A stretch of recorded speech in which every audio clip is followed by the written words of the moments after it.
Hari ini kita nak share resepi yang masam-masam, pedas-pedas tapi sedap. Korang tengok video ni sampai habis, nanti korang tahulah jawapan dia macam mana. Alright, tengok sini. Pertama sekali kita ada ikan bilis, ketumbar, cili padi, lemon nipis, tomato, bawang merah, bunga kantan. Jom, tengok sini. Okey.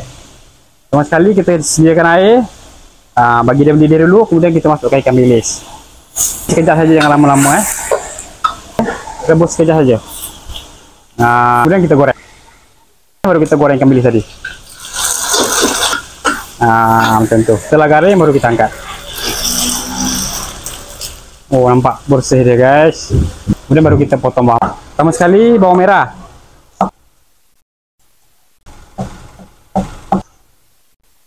Kemudian cili padi.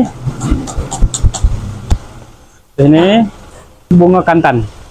Kantan ni satu kuntum dalam dua ketumbar. Dalam nipis.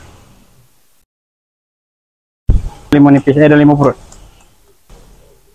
Kita masukkan ikan bilis yang kita goreng tadi. Satu sudu gula, sedikit perasa, dan kita potong separuh sudu. Jangan banyak sebab ikan bilis itu dah masin. Kita gaul bagi dia betul-betul sebati. Bagi dia pekat-pekat. Kita gaul dulu betul-betul sebati guys. Ini kesudahan dia. Ini kerabu ikan bilis, memang padu. Inilah dia. Bye, assalamualaikum.